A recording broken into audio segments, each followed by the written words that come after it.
once again, Charles Gibson. And now, one of the biggest questions of life. What happens when it's over? Heaven? Hell? Nothing? Or might there be a fourth possibility, reincarnation? Could we come back as someone else? Here's Chris Cuomo with two down-to-earth parents who thought they understood the mysteries of life. That is, until their toddler began to talk. On March 3rd, 1945, a 21-year-old Navy fighter pilot on a mission over the Pacific was shot down by Japanese artillery. His name might well have been forgotten, were it not for the remarkable, some might say unbelievable story of a little boy named James. Okay, this is really tough. I need somebody to help me. All right, I'm the volunteer. What do you want me to do? Okay, I'm just going to climb this thing, and you have to hold me in case I fall. Done. James Leiniger is all boy, 6 years old, and full of spirit. This is a special plane. It goes in reverse. You don't see a lot of that. James knows a lot about planes, especially war planes. What kind of airplane is that? It's a Corsair. His parents, Andrea and Bruce Leiniger, say from an early age James would play with nothing else. He was obsessed with airplanes. If you look around the house, that's all you'll see. Airplanes, helicopters, aircraft carriers. But then, when he was 2, the planes James loved suddenly began to give him frequent and frightening nightmares. I'd wake him up and he'd be screaming, and he'd always be laying on his back, kicking his feet up at the ceiling. And I'd say, "Baby, what were you dreaming about?" And he'd say, "Airplane crash on fire, little man can't get out." They sound like typical kiddie nightmares, but Andrea says they went on the same way for months. Maybe too much TV. But James was just 2, and his parents say only watching Barney and Teletubbies. Teletubbies! And Andrea and Bruce say they weren't watching World War II documentaries or conversing about military history. This is an F-18? No, that one. So what explains the nightmares and James's strange obsession with airplanes? I talked to my mom about it a lot of times. My mom had said maybe he's remembering a past life. What did you say? Politely, baloney. Andrea and Bruce of Lafayette, Louisiana are a highly educated, modern couple. To them, the possibility that their little son James was manifesting signs of a former life was, well, a little out there. You know, having a past life is not the initial conclusion that you come to. You try and figure out any other way he could have. Did he see anything? Has there been anything on television, anything that we've discussed? But as time went by, Andrea didn't know what to believe. Here's James at age 3, going over a plane as if he's doing a pre-flight check. He would continue to say and do things that were puzzling, like the time his mom bought him a toy airplane. And I said, "Oh, look, there's a bomb on the bottom of it." He said, "That's not a bomb, Mama, that's a drop tank." A drop tank? I'd never heard of a drop tank. I didn't know what a drop tank was. Andrea's mother suggested she look into the work of counselor and therapist Carol Bowman. Bowman has written 2 books, both supporting the proposition that sometimes the dead can be reborn. We are taught from a very early age in this culture, in the Judeo-Christian culture, that reincarnation doesn't exist. Once you observe this in a child, and the evidence is very compelling, you have to open up to another explanation for what is going on. Bruce was deeply skeptical. He said there has to be a logical explanation. I don't believe in past lives. I don't believe in this stuff. But with the violent nightmares recurring 3 and 4 times a week, the Leinigers felt they had to do something. So with guidance from Bowman, they cautiously began to encourage James to share his memories. They say the result was startling. The nightmares immediately started reducing in frequency. He went down from 3 or 4 times a week to maybe 1 a week, 1 every other week. And at that point was when he started to articulate more about these past life memories. Seems normal enough, a little boy improving when his troubles are directly addressed. But Bowman says this is more, that James was forthcoming because this is the age when former lives are most easily recalled. They haven't had the cultural conditioning, the layering over of experience in this life, so that the memories can percolate up more easily. These memories tend to fade between the ages of 5 to 7. His parents say between the ages of 2 and 4, James would reveal extraordinary details about the life of a former fighter pilot, mostly at bedtime, when he was drowsy. Bruce said, what happened to your plane? He said, it crashed on fire. And Bruce said, why did your airplane crash? And he said, it got shot. And Bruce said, well, who shot your plane? And I'll never forget the look on his face. He went, the Japanese!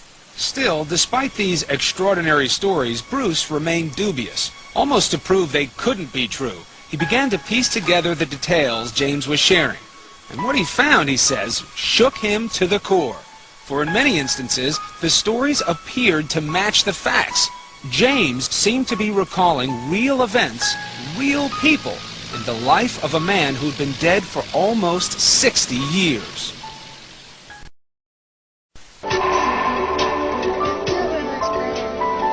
With each passing month, little James Leiniger seemed to be peeling back memories of a past life.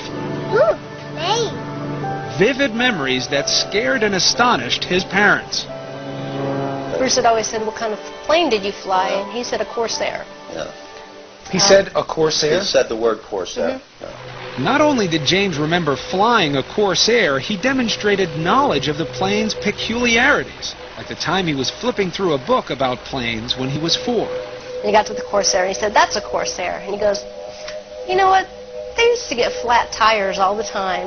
In fact, historians and pilots agree that the plane's tires took a lot of punishment on landing.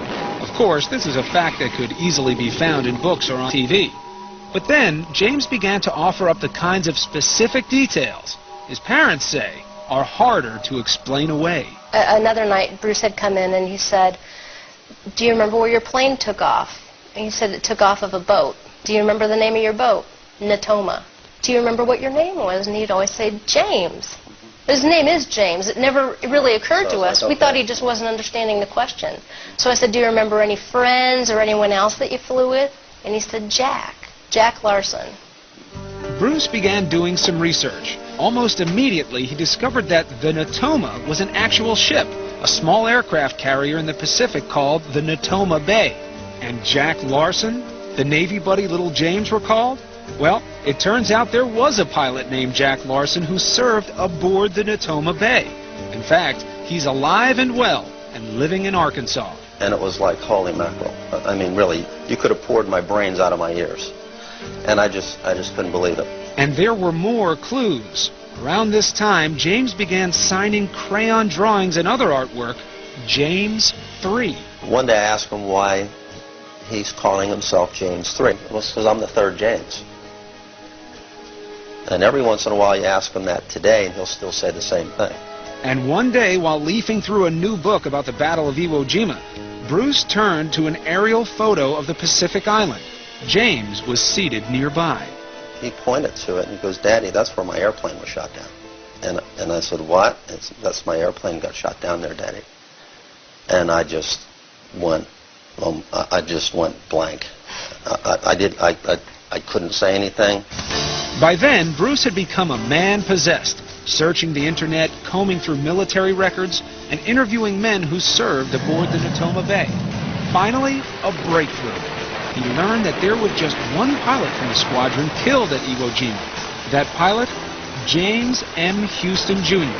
Is this why little James was calling himself James 3? It just crystallized in my mind. This has to be who we're talking about. You know, my meter of skepticism was starting to go over toward belief. When little James would describe being shot down, he told of how his plane had sustained a direct hit on the engine. We had an airplane, and I said, well, can you show me where it was? And he pointed right up to the front of the engine. That's what makes this man's story so intriguing. His name is Ralph Clarber. Clarber was a rear gunner on a TBM Avenger that flew off the Natoma Bay. On March 3rd, 1945, he took part in a raid near Iwo Jima. As it happens, Clarber's plane was right next to the one flown by James M. Houston, Jr. It was to be Hugh's last mission before leaving for home the following day. As Clarber recalls, the sky was thick with enemy flak. We experienced pretty heavy in-air ground fire, but This was the most intense that I experienced at any time. Suddenly, a flash near the nose of Houston's plane. I saw the hit. I would say he was hit head-on.